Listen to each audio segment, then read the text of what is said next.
I remember the smell of salt and smoke before I remember the gunfire. Before the roar that split the sky, there was only the wind. Slow, cold, carrying the scent of the Atlantic like a whisper of something ancient. The harbor was still in those moments, the kind of stillness that presses against your ears and makes your heartbeat sound too loud. Even the gulls were quiet. Even the waves seemed to hesitate. I had stood watch many times before that dawn, but never had the air felt so heavy. It was as if the darkness itself knew what was coming. The clouds hung low, pregnant with the color of iron, their edges glowing faintly from hidden lightning. The sea below them stirred, rolling in sluggish, uneasy swells that slapped against the stone foundations of Fort Sumter. Each impact echoed through the walls like a distant drumbeat, a warning we didn't yet fully understand. Inside me something trembled, not fear exactly, but the weight of inevitability. We had felt it building for months, like an approaching tide. But dawn made everything real. The silhouettes of the Confederate batteries across the harbor sharpened in the half-light, black against the horizon, rows of cannons aimed at us like a row of staring eyes. Their crews were shadows, moving with purpose and silence. It was the kind of silence that speaks louder than any shout. I tried to steady my breath, but every inhale tasted of brine and dread. My fingers brushed the rough stone of the parapet, cold, damp, reassuring in its solidity. This fort had stood for decades. It had been built to endure storms of iron and fire. But on that morning, even its walls seemed to shiver. The sky lightened by degrees. A faint orange glow crept upward, painting the edges of the clouds in molten color. The wind shifted. A gull cried. Just one, sharp and lonely. Then, a flash. Not lightning. Something brighter, cleaner, controlled. A single streak of fire rose from Fort Johnson, arcing slow and deliberate across the sky, leaving a trail of glowing smoke behind it. For a moment it looked almost beautiful, like a star torn from the heavens.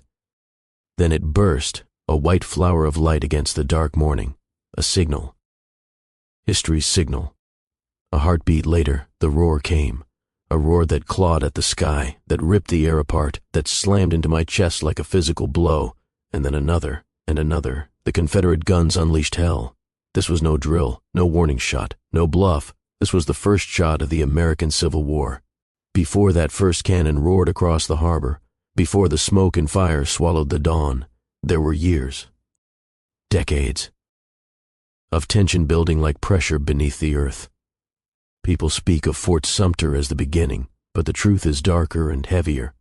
What happened that morning was not a spark. It was the explosion of a powder keg, packed with 50 years of fear, anger, and compromise stretched too thin. I wasn't a politician. I wasn't a scholar. I was just a young soldier stationed far from home, watching the world around me twist into something unrecognizable. But even I could feel the air thickening as 1860 drew to a close. You didn't need political speeches to tell you something was breaking. You could hear it in taverns, men arguing over states' rights, over slavery, over Lincoln's election. You could hear it in the silence of families split by loyalties. You could see it in the headlines of Charleston's newspapers, each edition sharper and more furious than the last. Slavery sat at the heart of every conversation, whether people admitted it or not. Some spoke of it openly, defending it as their way of life. Others spoke of it in whispers, ashamed or afraid.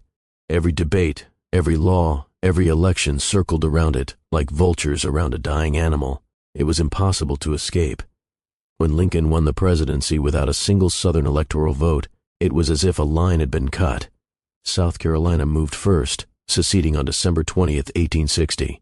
The news spread like wildfire. Bells rang in the streets. Crowds cheered. Drums beat through the night. To many, it was a celebration. To others, a funeral. I arrived in Charleston shortly after, part of the garrison assigned to Fort Moultrie.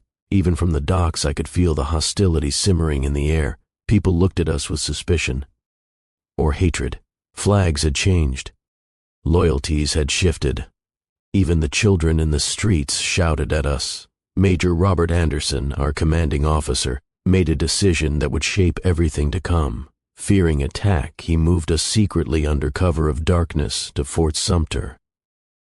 A stronger, more defensible fortress rising like a stone island in the harbor. I remember rowing across the water in silence, the oars cutting through black waves. I remember looking back at the city, wondering if this was truly happening. Fort Sumter was unfinished, cold, alone. Supplies were low, and yet it was now the last federal foothold in Charleston Harbor. A symbol, a target. The Confederacy formed soon after. 7 states breaking away to build a new nation. Jefferson Davis became its president. Militia flooded the coasts. Cannons were dragged into position. Every day, men in gray uniforms drilled on the shores, their guns pointed straight at us. The rest of the country watched, breath held tight. No one wanted war. At least, that's what they said. But every letter we received, every rumor we heard, every official statement from Washington or Montgomery made the same truth clearer. This was a standoff, a test of wills. 2 nations, one old, one newly declared, staring each other down across a narrow strip of water. And I, standing on the ramparts of Sumter, felt the tension like a rope pulled so tight it began to fray. We all knew the question: who would fire the first shot? Fort Sumter was a strange place to call home. It rose from the middle of Charleston Harbor like the backbone of some ancient creature, solid, gray, impenetrable from a distance. Up close, though, you could see its imperfections, gaps in the unfinished walls, scaffolding left behind when construction halted years earlier, patches where bricks didn't quite match. The fort was designed after the War of 1812, built to protect the harbor from foreign invaders. Ironically, it would instead face Americans firing upon their own. Its walls stood nearly 50 feet high and up to 8 feet thick. During the day, their bricks glowed warm beneath the southern sun. At night, they absorbed the cold ocean wind. To walk through Sumter was to travel through layers of purpose. The lower level held the magazines. Dark, cool rooms that smelled always of gunpowder. These chambers were the fort's lifeblood, storing the black powder and cannonballs we would rely upon when the attack came. Above them stretched the casemates, arched rooms of brick where cannons sat in shadow, angled outward toward the harbor. Their muzzles pointed like the snouts of beasts hungry for battle. Up on the parapet, the world expanded. From there you could see everything. The city, the Confederate batteries on Morris and Sullivan's Islands, the ships anchored in the distance. On clear days, the sky reflected off the water so brightly it hurt your eyes. On stormy nights, the waves slammed against the walls with such force the whole structure groaned. Inside, the barracks were cramped, rows of bunks, narrow halls, the creak of old wood. We ate cold rations at long tables worn smooth by years of use. Conversation was sparse, each man lost in his own thoughts. Letters from home arrived rarely, and were read over and over again until the paper softened from handling. But despite its flaws, the fort felt alive. The clang of tools, the thud of boots, the smell of salt and oil and iron. It became familiar, almost comforting. What wasn't comforting were the guns pointed at us from every direction. Battery Wagner, Battery Johnson, Fort Moultrie. Cannons lined the shores like wolves circling prey. At night their campfires glowed along the horizon. During the day their soldiers paced, their rifles catching the sun. It felt like living in the center of a trap. And yet, there was beauty in the land. The palm trees along the coast rustled in the wind. The marshes shimmered gold in the evening light. Even the city, tense as it was, looked peaceful from a distance. Church steeples rising above rooftops, white buildings glowing against the green of the shoreline. The harbor itself was a living thing. Tides shifted, gulls wheeled overhead, fish broke the surface with quick, silver flashes. But beneath that natural rhythm lurked something heavier. The landscape was readying for war. Sumter, unfinished, undermanned, undersupplied, would soon be the center of a storm far greater than any nature could conjure. Night in the harbor always had a kind of stillness to it, a quiet that wrapped itself around the fort like a blanket. But that night, the air felt different. The silence wasn't calming. It was tight, nervous, like the whole world was holding its breath. I couldn't sleep. None of us could. I paced the dim corridors with my rifle slung over my shoulder, lanterns flickering against the brick walls in uneven swaying patterns. Each shadow looked like it was waiting, watching. The officers walked the grounds with stiff shoulders and hushed whispers, each carrying the weight of knowing what might come with the dawn. Major Robert Anderson kept mostly to himself, but the lines on his face gave him away. Deep grooves of exhaustion, worry, and duty. Around midnight, I stepped outside onto the parade ground. The sky above was clear, stars bright but distant. The tide pushed gently against the stone foundations of the fort, creating a muffled rhythm that usually soothed me, but not that night.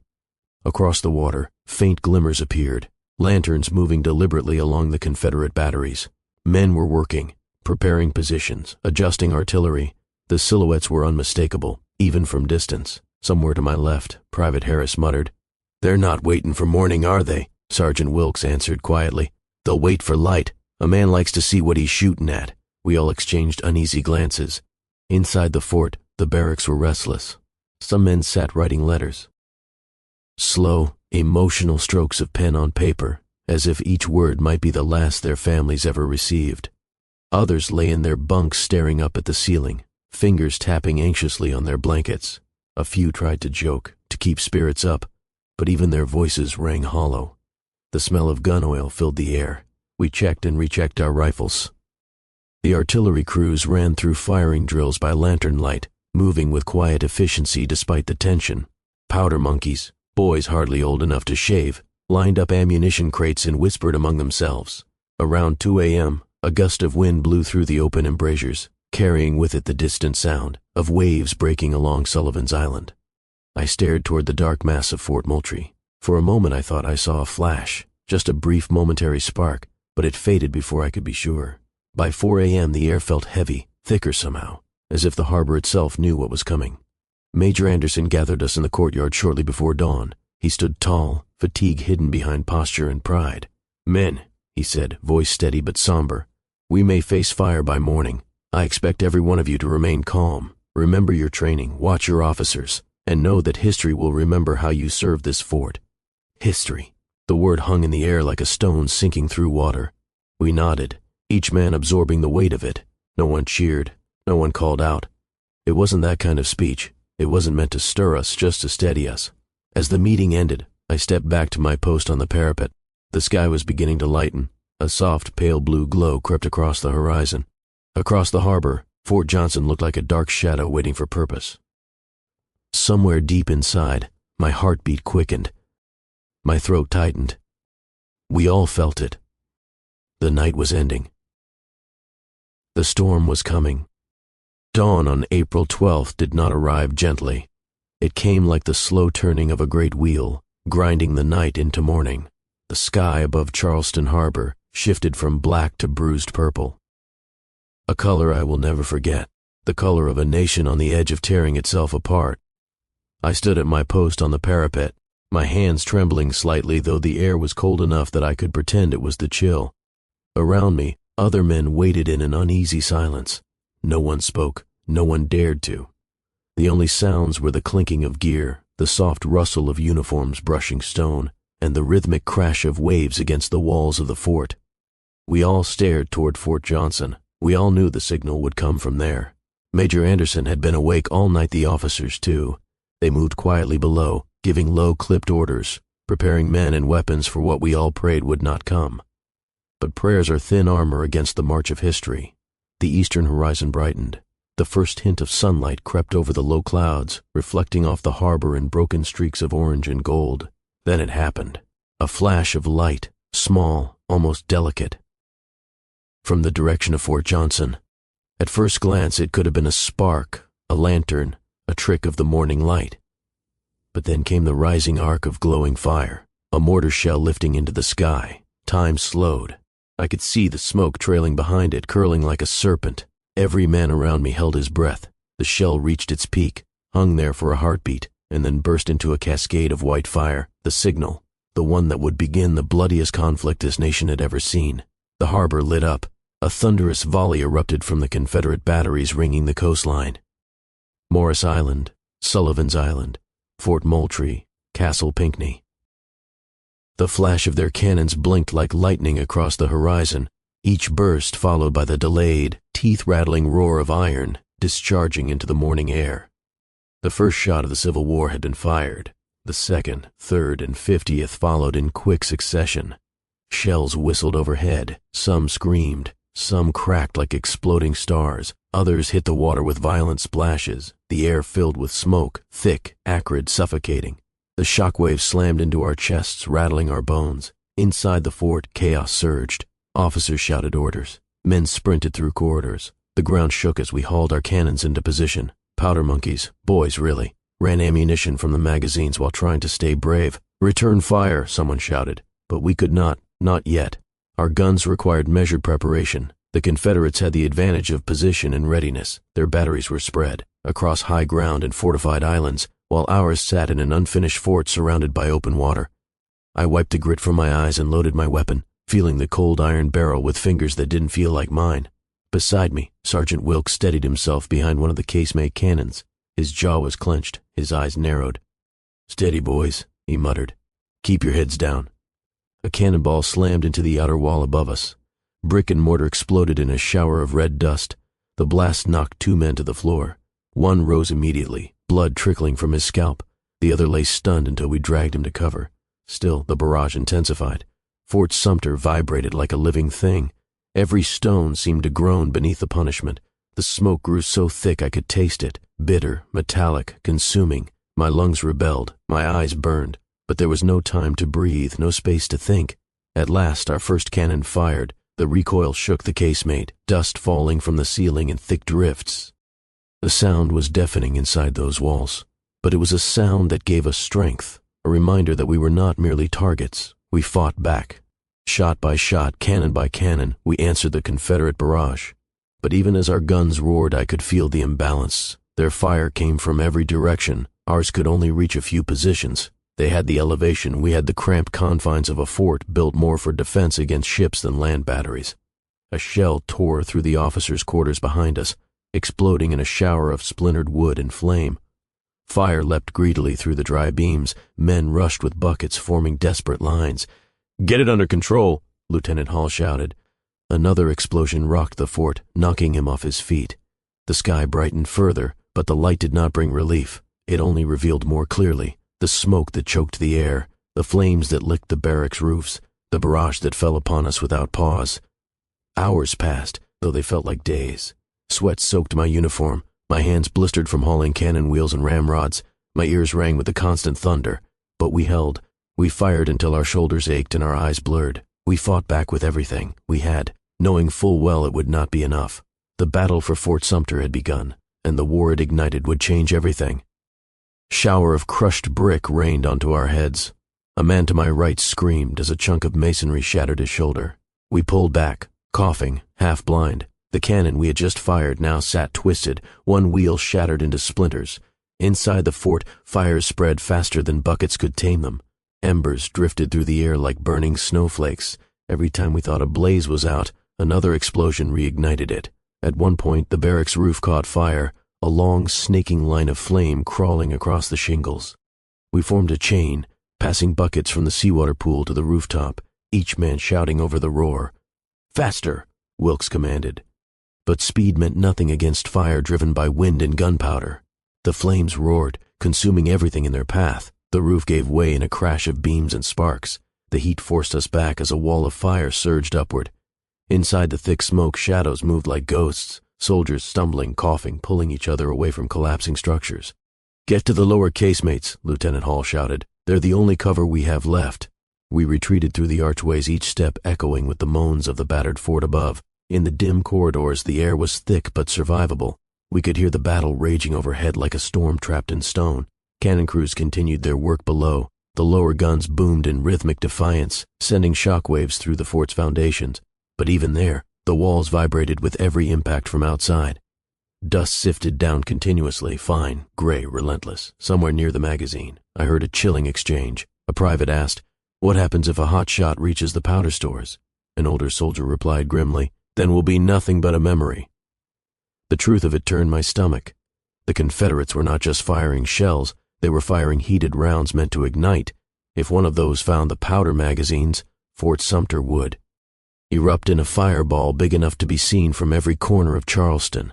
"Keep the magazines sealed," a captain ordered, "and keep water on those doors."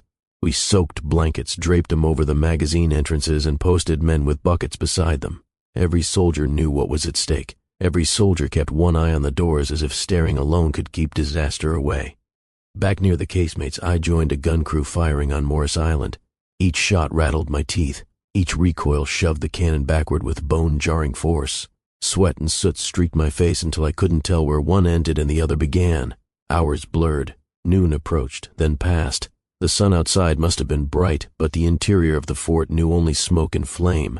At one point, a lull fell over the harbor, a strange, eerie quiet, the kind of silence that feels wrong. My ears rang without the cannon fire to drown it out. "Hold," Wilkes said, breathing heavily. "They're repositioning. Brace yourselves." He was right. Moments later, the Confederates unleashed another extraordinary volley. The shots came in tighter patterns, closer to the center of the fort. One shell burst near the flagpole, sending wooden splinters raining down. Another ignited a fresh blaze along the western wall. But through the chaos, through the heat and the smoke and the unending thunder, we kept fighting. Every cannon fired, every rifle cracked, every man held his ground because there was nowhere else to go. The heart of the battle had swallowed us whole, and we fought inside it like men trying to breathe underwater. And though none of us could admit it, not even to ourselves, we could feel the truth tightening around us. The fort would not last forever, but we would hold it as long as we had strength left in our bodies, as long as the flag still flew above us. Others still labored over the bucket line, faces grim but determined. Someone muttered, "They're trying to cook us in here." Someone else replied, "Feels like they're succeeding." But we were still alive, still fighting, still inside a fort that refused to fall as long as we remained to hold it. The crisis hadn't broken us, but it had pushed us harder than any of us thought possible. And though the fires still burned, though the smoke still choked us, we knew we had survived the worst moment of the day. Or so we thought, because the true breaking point was still to come. At one point, I saw Major Anderson himself, silhouetted against a backdrop of firelight. He moved with grim resolve, issuing orders with remarkable calm despite the inferno surrounding him. His voice cut through the chaos like a lifeline. "Form a line to the southern barracks. Keep the fire from reaching the magazines."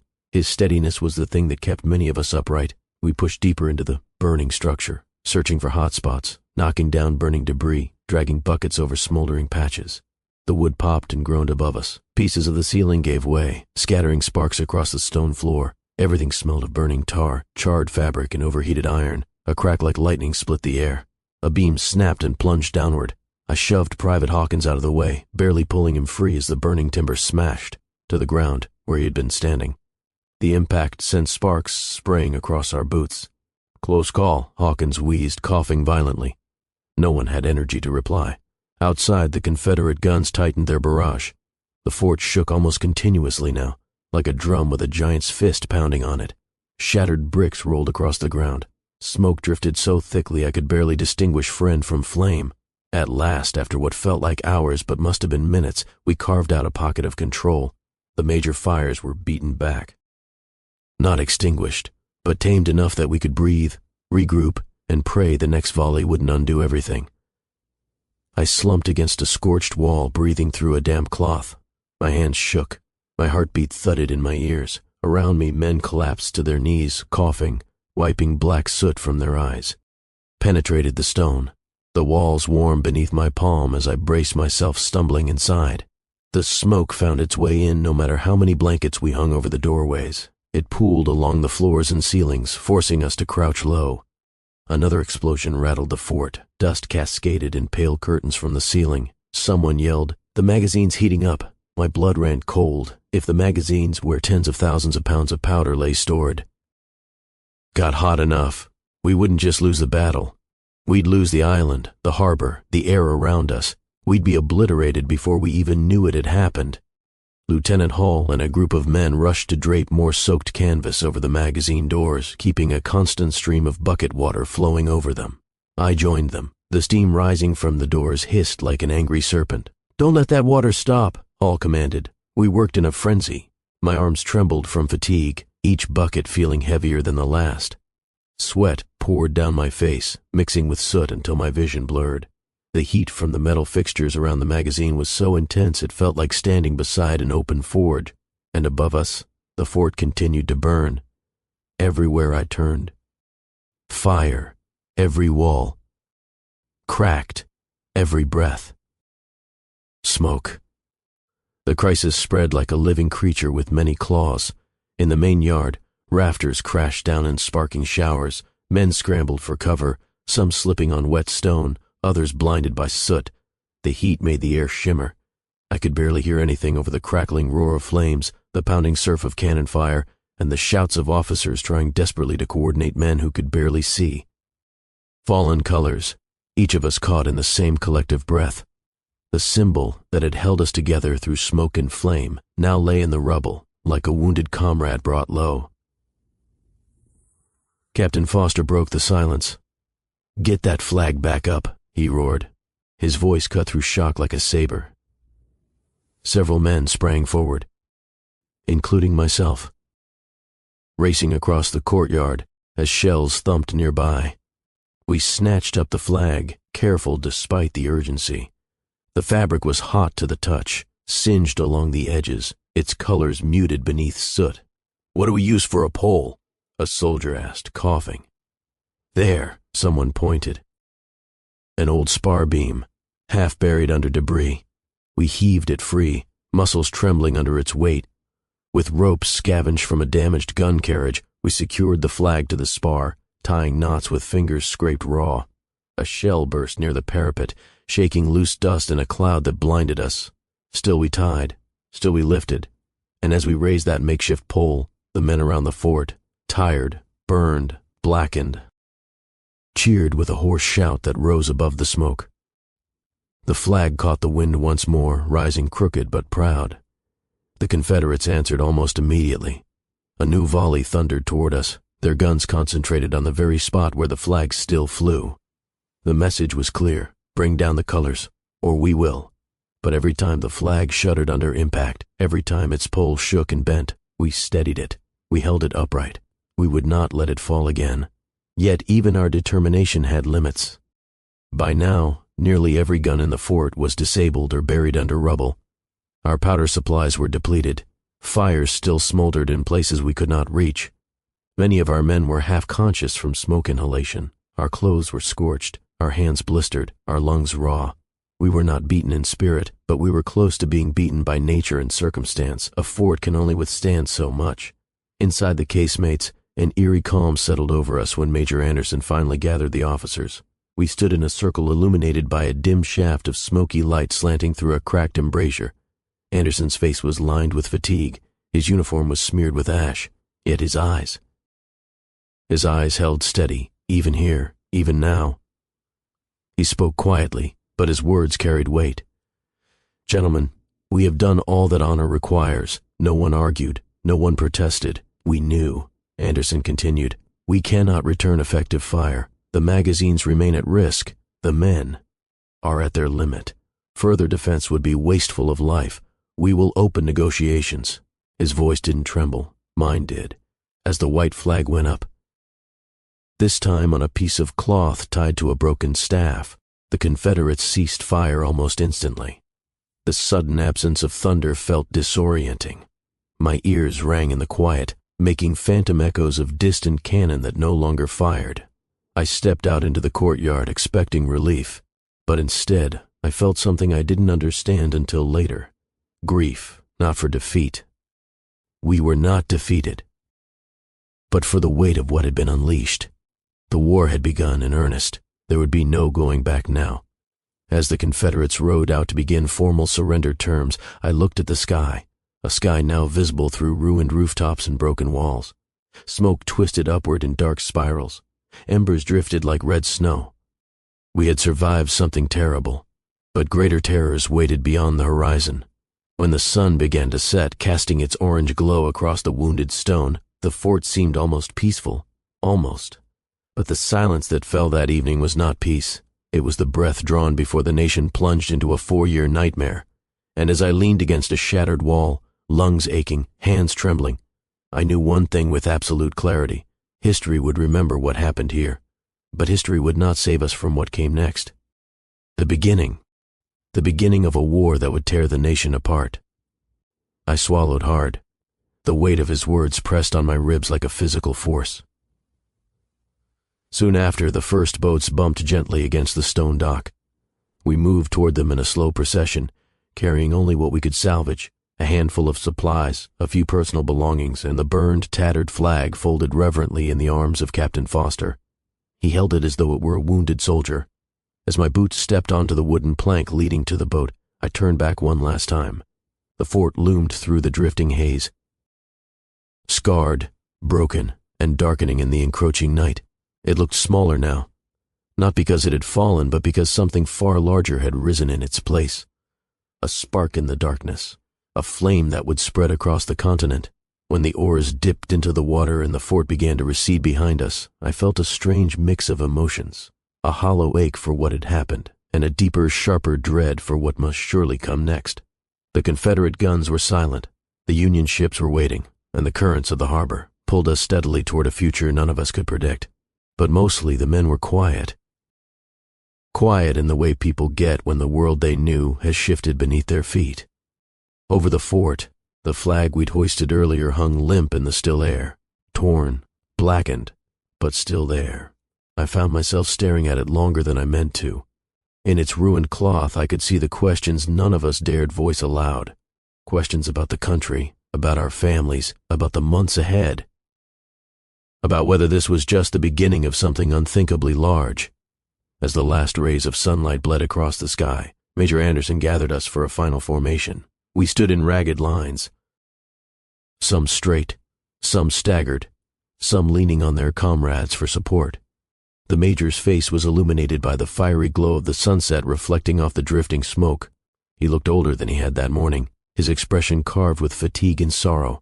"Men," he said, voice steady despite everything, "you have defended this fort with honor. You have endured what few soldiers in history have had to endure. And though we leave Sumter tonight, let no one say we surrendered lightly." He paused, scanning our weary faces. "This is not the end," he continued softly. "It is the beginning." A murmur rippled through the ranks, not of fear, but of grim understanding. That evening, as the smoke thinned and the last embers dimmed to a dull red glow, the harbor felt unnaturally quiet, like the world itself was holding its breath. The battle for Fort Sumter was over, but around us lay the unmistakable shape of something larger, something vast and terrible, stirring to life. I stood near the water's edge inside the battered fort, staring out across the harbor where shadows from the ruined walls stretched long across the rippling tide. The gunboats drifted nearer, their silhouettes dark against the fading sky, oars dipping silently in the water. The Confederates had agreed to let us evacuate. We would sail north. Home, some said. But none of us felt like we were going home. We weren't the same men who had arrived here. We weren't even the same men we had been that morning. A soldier next to me, Hawkins, his face still striped with soot, broke the silence. "Do you think they'll write about this day?" he asked softly. I didn't answer right away. My eyes drifted across the wrecked parade ground, past the burned barracks, past the spots where fires still hissed faintly. The smell of scorched pine and gunpowder hung heavy in the air. Somewhere behind us, a charred beam snapped as its last strength gave way. "Yeah," I finally said, "they'll write about it." He nodded, though neither of us felt eased by the thought. Officers moved among the men, calling out names, checking the wounded, gathering what little remained of our supplies. Some soldiers sat with their backs against the broken walls, staring into nothing. Others tended burns, wrapped injuries, or tried to wash the soot from their faces in the seawater. The beginning of a war that would tear the nation apart. I swallowed hard. The weight of his words pressed on my ribs like a physical force. Soon after, the first boats bumped gently against the stone dock. We moved toward them in a slow procession, carrying only what we could salvage, a handful of supplies, a few personal belongings, and the burned, tattered flag folded reverently in the arms of Captain Foster. He held it as though it were a wounded soldier. As my boots stepped onto the wooden plank leading to the boat, I turned back one last time. The fort loomed through the drifting haze, scarred, broken, and darkening in the encroaching night. It looked smaller now, not because it had fallen, but because something far larger had risen in its place. A spark in the darkness, a flame that would spread across the continent. When the oars dipped into the water and the fort began to recede behind us, I felt a strange mix of emotions, a hollow ache for what had happened, and a deeper, sharper dread for what must surely come next. The Confederate guns were silent, the Union ships were waiting, and the currents of the harbor pulled us steadily toward a future none of us could predict. But mostly the men were quiet. quiet in the way people get when the world they knew has shifted beneath their feet. Over the fort, the flag we'd hoisted earlier hung limp in the still air, torn, blackened, but still there. I found myself staring at it longer than I meant to. In its ruined cloth, I could see the questions none of us dared voice aloud. Questions about the country, about our families, about the months ahead. About whether this was just the beginning of something unthinkably large. As the last rays of sunlight bled across the sky, Major Anderson gathered us for a final formation. We stood in ragged lines, some straight, some staggered, some leaning on their comrades for support. The Major's face was illuminated by the fiery glow of the sunset reflecting off the drifting smoke. He looked older than he had that morning, his expression carved with fatigue and sorrow. "Men," he said, voice steady despite everything, "you have defended this fort with honor. You have endured what few soldiers in history have had to endure. And though we leave Sumter tonight, let no one say we surrendered lightly." He paused, scanning our weary faces. "This is not the end," he continued softly. "It is the beginning." A murmur rippled through the ranks, not of fear, but of grim understanding. That evening, as the smoke thinned and the last embers dimmed to a dull red glow, the harbor felt unnaturally quiet. Like the world itself was holding its breath. The battle for Fort Sumter was over, but around us lay the unmistakable shape of something larger, something vast and terrible, stirring to life. I stood near the water's edge inside the battered fort, staring out across the harbor where shadows from the ruined walls stretched long across the rippling tide. The gunboats drifted nearer, their silhouettes dark against the fading sky, oars dipping silently in the water. The Confederates had agreed to let us evacuate. We would sail north. Home, some said. But none of us felt like we were going home. We weren't the same men who had arrived here. We weren't even the same men we had been that morning. A soldier next to me, Hawkins, his face still striped with soot, broke the silence. "Do you think they'll write about this day?" he asked softly. I didn't answer right away. My eyes drifted across the wrecked parade ground, past the burned barracks, past the spots where fires still hissed faintly.